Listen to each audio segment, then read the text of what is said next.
everyone, gimana kabarnya semua nih? Semoga tetap pada semangat ya. Carpe diem vacuum karena banyak debu. Assalamualaikum warahmatullahi wabarakatuh. Oke, perkenalkan nama saya Tariza Madasya Fitri. Saya lahir di Surabaya pada tanggal 18 Desember 2001.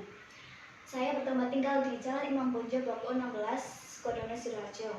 Kemudian saya berasal dari Prodi Teknik Kimia SI 7 dan sekolah yang telah saya lampaui, saya bersekolah di SDN Negeri 1 Petarungan, SMP Negeri 2 Taman Sidoarjo, SMA ITB Surabaya, dan di Universitas Internasional Semen Indonesia di Gresik. Kemudian untuk kepanitiaan yang saya ikuti yaitu Chemical Engineering Week kelima, saya di staf humas. Kemudian di UIC Open 2020, koordinator sponsorship. Di IOCM saya mentor kelompok, dan di Disparity saya bagian marketing. Untuk Chemical Engineering Week ke-6 besok saya bagian koordinator humas. Kemudian untuk sering-sering lebih lanjut bisa menghubungi kontak person yang ada ya. Oke, kemudian untuk sebelum masuk ke materi ini, saya mempunyai rules sedikit nih buat teman-teman. Teman-teman dilarang mengantuk, tetap fokus, mencatat materi yang disampaikan. Kemudian tetap teman-teman aktif bertanya, aktif berpendapat, karena harapannya saya di sini hanya media untuk teman-teman. Jadi saya membuka sharing dua arah gitu, diskusi dua arah buat teman-teman. Oke, nah ini ada 3 gambar. Gambarnya ini saling berkaitan teman-teman. Kira-kira apa kaitannya dengan materi kali ini? Gambar yang pertama yaitu papan panah, kemudian yang kedua Uno Steko dari kayu, dan yang ketiga yaitu jalan bercabang. Kira-kira ada yang tahu materi yang akan disampaikan kali ini? Oke, belum ada yang tahu. Jadi materi yang disampaikan kali ini yaitu sasaran, resiko, dan konsekuensi. Sebelum saya kupas satu persatu, ada yang tahu sasaran itu apa? Iya, betul sekali. Sasaran itu yaitu suatu tujuan nyata yang ingin dicapai atau dapat dipercaya akan tercapai gitu menurut KBBI. Jadi seperti contoh pada gambar yaitu papan panah rentang 1 sampai 8. Nah, itu teman-teman itu sasarannya ke angka yang berapa? Misal nih angka 5 atau yang lainnya. Jadi seperti itu. Lalu kemudian ini ada cara menentukan sasaran teman-teman, yaitu dengan metode apa? Kira-kira ada yang tahu? Oke, belum ada yang tahu. Jadi metodenya yaitu metode SMART. Jadi metode perintah ya teman-teman ini. Kira-kira ada yang tahu kepanjangan dari SMART? Oke, di sini masih belum ada ya. Jadi kepanjangan dari SMART yaitu kita kupas nih.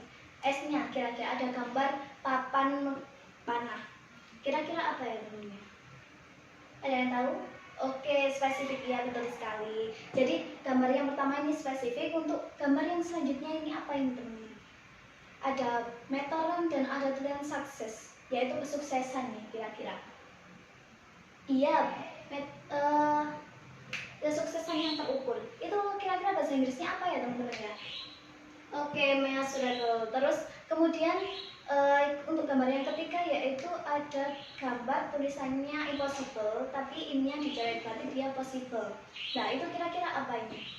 Oke, belum ada yang tahu. Jadi itu kaitannya dengan attainable. Seperti itu teman-teman. Kemudian untuk yang R-nya ini, untuk yang R-nya ada cetakan dengan alas lingkaran dan ada yang dimasukkan berbentuk persegi. Kan itu kan nggak cocok gitu. Nah, ini kaitannya dengan apa? Oke, belum ada yang tahu ya. Jadi itu relevan, artinya di sana nanti kita itu harus selaras gitu, harus cocok dengan apa yang ingin kita capai. Kemudian untuk yang T-nya ini ada waktu. Nah, semuanya pada pasti udah tahu ya. Jadi di sini time based, yaitu waktu yang dibutuhkan untuk mencapai tujuan itu tadi. Nah, untuk slide selanjutnya ini, nah ini ada penjelasannya. Spesifik itu khusus, measurable itu yang terukur, jadi tujuan yang terukur. Kemudian attainable itu tujuan yang dapat dicapai. Relevan itu jadi tujuan kalian itu harus selaras gitu dengan apa yang ingin kita capai. Dan yang terakhir yaitu time based, waktu yang dibutuhkan untuk mencapai tujuan tersebut teman-teman. Oke, selanjutnya yaitu mengenai resiko. Ada yang tahu pengertian dari resiko? Iya. Oke, benar sekali. Pengertian dari resiko yaitu sesuatu yang bersifat negatif gitu ya, yang akan menghambat kita untuk mencapai sasaran tadi ya teman-teman. Intinya seperti itu. Jadi di situ kan ada gambar Uno stek yang dari kayu. Nah itu kan seseorang itu seperti bingung gitu. Kalau mengambil itu nanti resikonya gimana, jatuh atau runtuh semua. Jadi seperti itu ya teman-teman. Jadi di sini ada pengendalian resiko dan kemanusiaannya. Yang pertama yaitu risk averter atau dia itu takut untuk mengambil resiko teman-teman. Seperti itu. Tipe kepribadiannya itu seperti itu. Dia takut mengambil risiko gimana ya kalau risikonya terlalu besar atau gimana. Jadi belum mencapai sasaran itu dia udah takut sendiri dengan keadaan yang dialami gitu. Kemudian untuk risk neutral, nah ini tuh menerima adanya resiko, tetapi dia itu nggak berani mengambil resiko itu lebih, seperti itu teman-teman. Dan yang terakhir yaitu risk seeker. Risk seeker di sini yaitu orang yang sangat berani mengambil resiko. Nah ini merupakan orang-orang yang patut dicontoh teman-teman, karena apabila kita mencapai tujuan ya, entah seberapapun resikonya ya perlu dipertimbangkan. Cuman kita itu jangan takut terlebih dahulu, seperti itu ya teman-teman ya. Bisa diterima semuanya. Sampai sini ada any question? Jika belum ada, kita simulasi ya. Simulasinya itu harapan saya teman-teman buat target selama 4 tahun perkuliahan di UISI. Nah, di situ kan ada rekannya, tiap tahun itu ada resiko lah. Nanti teman-teman tuliskan target dan resiko yang terjadi selama 4 tahun perkuliahan di UISI.